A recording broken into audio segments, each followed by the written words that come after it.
The wandering hour complication is one of the most unique ways to tell time, and until Atowak came along, it was almost unaffordable for anybody in the watch community. Today, we are looking at the Ettore Drift by Atowak.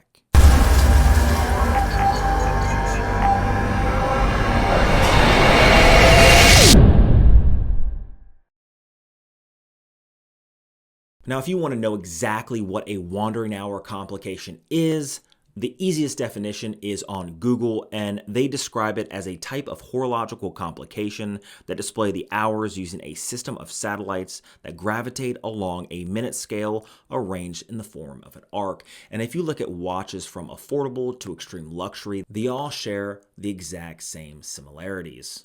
Now, this definition is appropriate when you look at higher-end watches such as the Star Wheel from Audemars Piguet. They also offer that wandering hour complication, except for the small price of a BMW. Now, that is for the used Audemars Piguet on the used market. If you look at something like the Urich UR-202, you are looking at $100,000 for a wandering hour complication.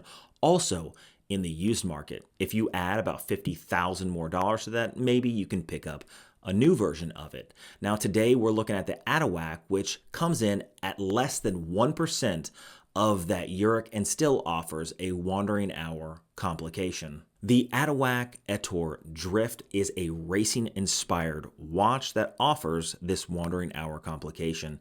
It gives you the look, the feel of a much more expensive watch. The lines of the case are streamlined and curved, with the crown on the left side opposite of most watches, which gives a really nice break from the mundane that you'd see on the everyday dive watch on everybody's wrist. The wandering hour sweeps across the right side of the dial, with the hour peaking out at the standard 12 o'clock position, then down along the minute track on the right-hand side.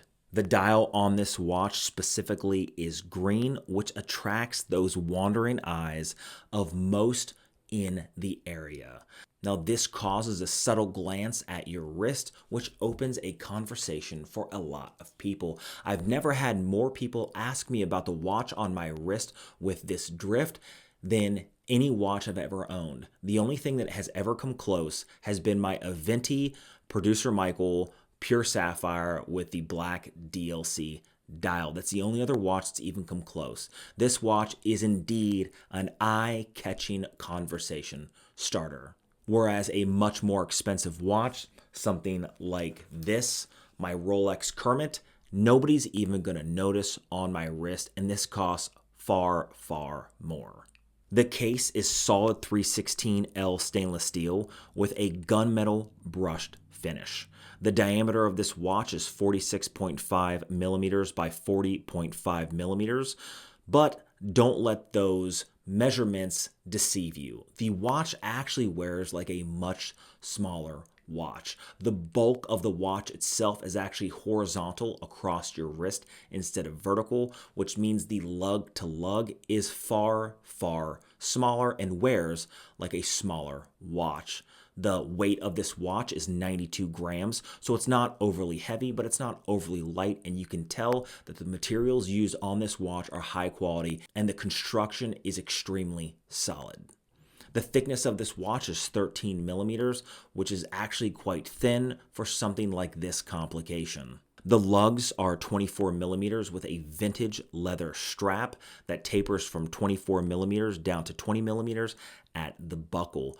One of the things I really like about this leather strap is it stays with that vintage racing aesthetic that you'd expect on a racing-inspired watch. The case back is screw down with a display window showing the custom rotor on this redesigned Miyota 9015 movement. The movement is a high beat movement beating at 28,800 vibrations an hour with a power reserve at nearly 40 hours. The dial is done perfectly, in my opinion. The dial on this watch is where it is at. This is where the complication is displayed, and it is done, in my opinion, perfectly. The dial of this watch is beautifully finished, with a depth that is matched only by a few other watches.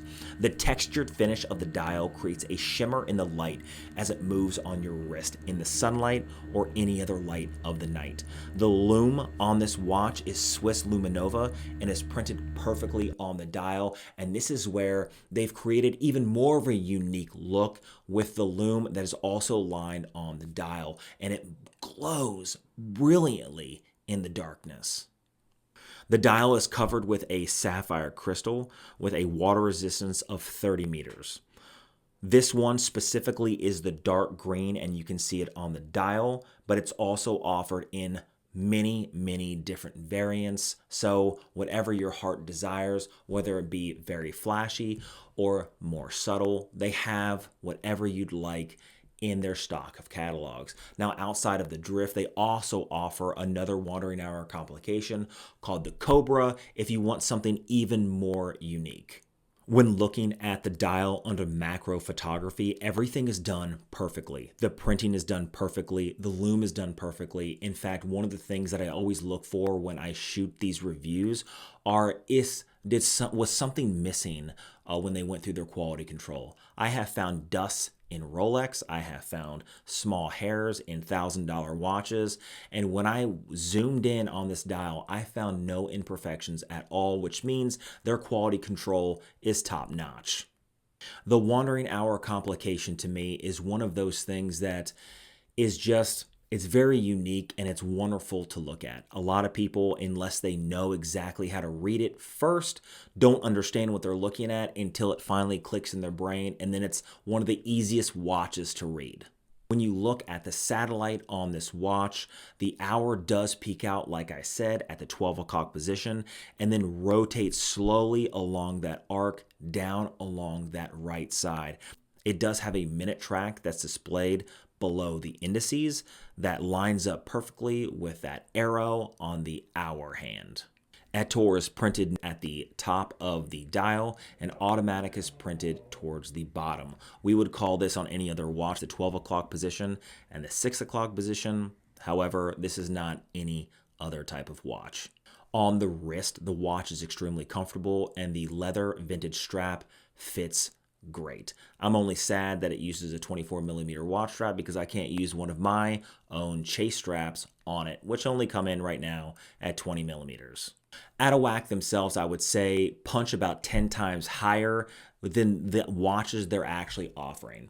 So I think that when it comes to value per watch, this is one of the best value watches I've ever had on this channel ever. When it comes to the finishing, when it comes to the complications, when it comes to everything, I think that you're getting a hell of a deal whenever you look at purchasing one of these watches. Now, that being said, they do have 20% off until March 28th. And if you're watching this video after March 28th, just look down in the description below at their website. I don't get any kickback from it. It's just their standard website.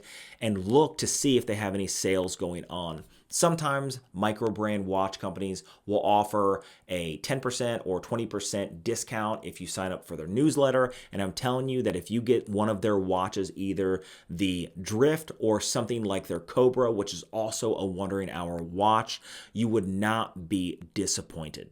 If you want a unique watch that's going to turn heads, I can tell you that while wearing this watch out in public, it is a eye-catching conversation starter. I've never had more people look down at my wrist and ask me what type of watch I'm wearing than this Ettore Drift. So people look down, but this watch has started about a dozen conversations in just the last 3 days. The wandering hour complication is just not something everybody sees wandering out in the wild, so people are bound to ask. Now, if you're wondering about the Atowak name, a lot of people, especially viewers of this channel, know that I've done brands like Feast or Wish Do It or some of these other random Chinese names. And some people may say, well, Atowak is the exact same thing. It's just some random name picked out of a bucket to slap onto a watch. Well, I can tell you that that's not necessarily true. So here's just a tidbit of information on how they got their name. Now, they say that the name is inspired by a Caesar cipher, which is a type of encryption. Each letter is supplemented by another a few letters down. So Atowak is a Caesar cipher for the word unique when adjusted for the movement of 6. I thought that was pretty interesting. I don't know if that's necessarily true, but it is a great story behind the name, which I truly love. Now, if you guys are interested in this watch, again, check out the link down below. 20% off until March 28th. You're really not going to be disappointed if you decide to purchase this watch. Now, if you like videos like this, I have a lot of videos coming up in the future to include other unique watches. So make sure you guys are hitting that notification bell and leave a comment down below of the content you guys want to see on this channel. This is all things random, mostly watches with some random stuff sprinkled in between. I'm an avid scuba diver. I love to be in the water, so there's also dive reviews and dive gear reviews on this channel as well. So if you guys want to check out any catalog of videos, just explore around and you're not going to be disappointed, like you're not going to be disappointed with this watch. I will see you in the next one.